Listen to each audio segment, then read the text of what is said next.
Hola a todos, bienvenidos. Vamos a hacer un ejercicio comparando las fuerzas intermoleculares presentes en las siguientes moléculas. Tenemos ahí 4 moléculas y la idea es determinar el tipo de fuerzas que tienen y hacer un ranking en cuanto a punto de ebullición de menor a mayor punto de ebullición. Entonces comencemos. Tenemos fluorometano, clorometano, bromometano y iodometano. Vamos a establecer que las 4 moléculas tienen la misma geometría. Esto es un carbono que está en el centro. Tenemos un hidrógeno por aquí. Tenemos por aquí el átomo de flúor. Tenemos por aquí otro hidrógeno y por aquí otro hidrógeno. La geometría que tienen las 4 moléculas es tetraédrica. Los vectores de momento dipolar, en este caso aquí iría hacia el flúor, aquí va hacia el carbono y hacia el carbono. Si hacemos el dibujo de las 4 moléculas, lo único que cambiaría sería que vamos a sustituir flúor por cloro o por bromo o por yodo. Pero vamos a tener la misma geometría en el caso de las 4 moléculas.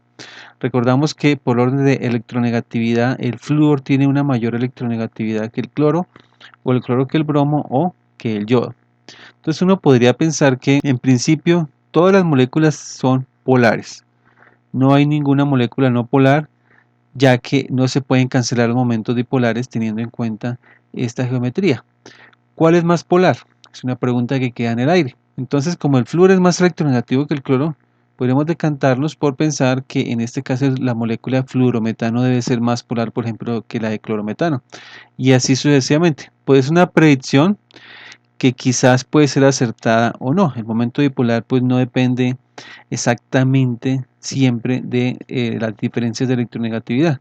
Recordemos que depende tanto de la distancia como la separación de cargas, pero todo esto está relacionado también con las nubes electrónicas de los átomos que están enlazados. Entonces, esa es una posible predicción, ¿sí? En polaridad. La otra cuestión es en masas molares. Aquí vemos que la mayor masa molar estaría por el lado del iodometano. Sabemos que el yodo es mucho más pesado y así sucesivamente. Entonces tenemos, digamos, dos ideas ahí en el tintero. Una primera, por la polaridad, que iría, si nos centramos en la diferencia de electronegatividad, iría de menor a mayor, aumentando hacia acá, aumentando hacia la izquierda. Y el otro sería la masa molar, que esa iría entonces hacia la derecha. Aumentamos del flúor hacia el yodo. Entonces tenemos ahí dos tendencias opuestas. ¿Cuál tiene más efecto? Sabemos que la polaridad estaría pues con las fuerzas dipolo-dipolo, mientras que la masa molar estaría relacionada con las fuerzas de dispersión. ¿Cuál de esas dos tendrá mayor efecto? Entonces habríamos que elegir en ese caso. Piensa ahí, elige y ya te coloco los datos reales. Tenemos aquí los datos ya reales de punto de ebullición y vemos lo siguiente. El más alto corresponde al iodometano y el más bajo corresponde al fluorometano. De menos 78 grados Celsius pasamos a 42 grados Celsius. Tenemos aquí otro valor de menos 24 para el clorometano y de 4 grados Celsius para el bromometano. Y abajo vemos las masas molares. Entonces vemos que en el caso del fluorometano es 34,03 y en el caso del iodometano 141,94. Y también tenemos el momento dipolar. Vemos en este caso que, por ejemplo, el mayor momento dipolar es para el clorometano, no necesariamente para el fluorometano, que es un 85 contra un 9, son cercanos, y el menor momento dipolar está para el iodometano. Entonces, si bien todas son polares, la predicción de momento dipolar no tiene que ver exactamente con las diferencias de electronegatividad en ese sentido estricto. Entonces, ¿cuál va a ser aquí nuestro criterio? Vemos entonces que dominó el segundo criterio, el de la masa molar, las fuerzas de dispersión.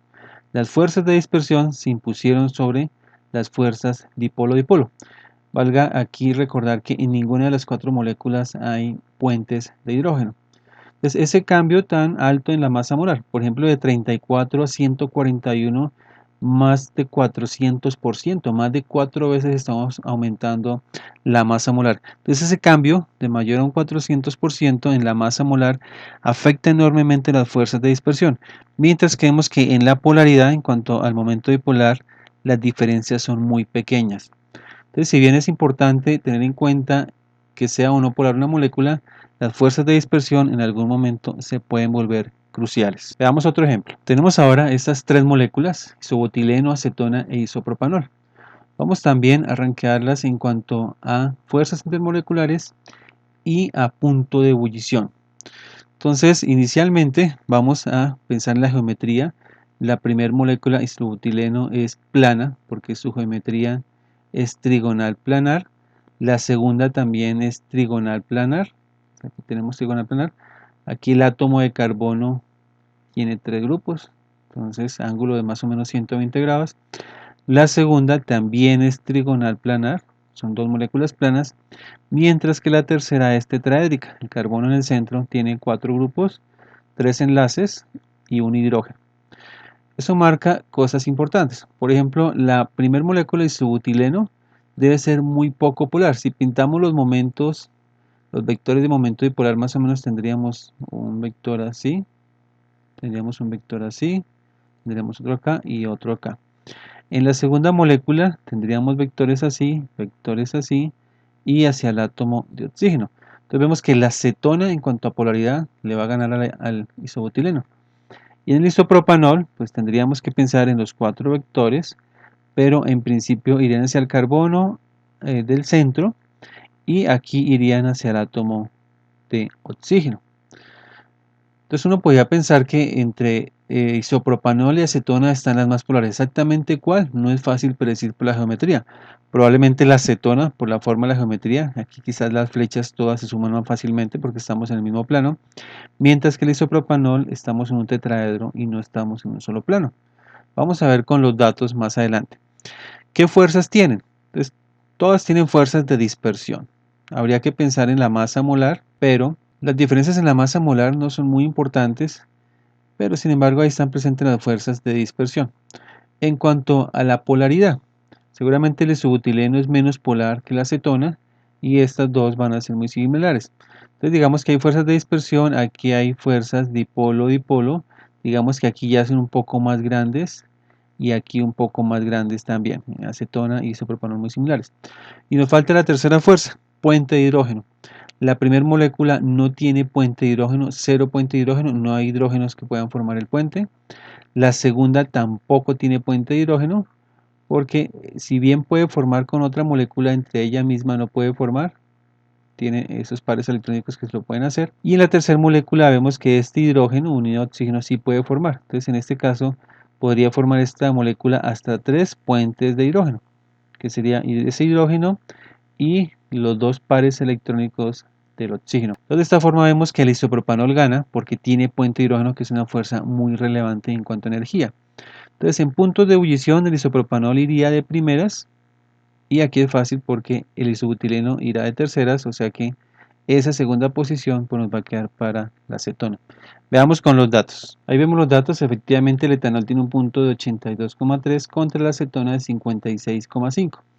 Fíjense que la diferencia aquí no es muy alta entre estas dos moléculas. Mientras que respecto al isobutileno la diferencia sí es enorme. De menos 6,9 pasa a alguno de estos valores. Vemos que las masas molares aquí no marcan una diferencia importante. Entonces las fuerzas de dispersión en este caso no van a ser relevantes en las diferencias porque las masas molares son muy cercanas. Las fuerzas dipolo-dipolo sí. Vemos que por ejemplo la acetona tiene un alto momento dipolar. 2,91 que era lo que hemos predicho dependiendo de la geometría. Es posible predecir de alguna forma esto, pero pues los valores sí son experimentales, pero es importante respecto a el valor para el isopropanol. Y vemos que en el caso del isobutileno es muy bajo ese momento dipolar. Entonces uno podría ver aquí por momento dipolar la acetona gana y de hecho por eso la diferencia respecto al isopropanol no es tan alta.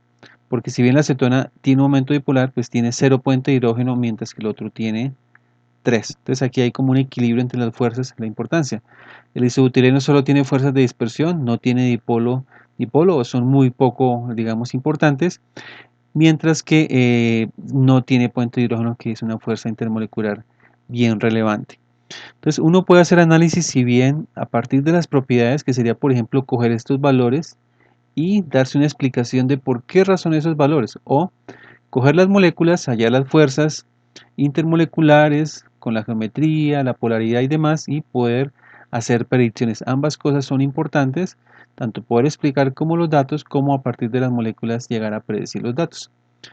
Como tarea ahí, coge estas dos moléculas, coge CO2 versus CO, predice cuál tendrá mayor punto de ebullición, pero antes pues hace un análisis de las fuerzas intermoleculares involucradas en cada una de ellas. Nos vemos en un siguiente tema.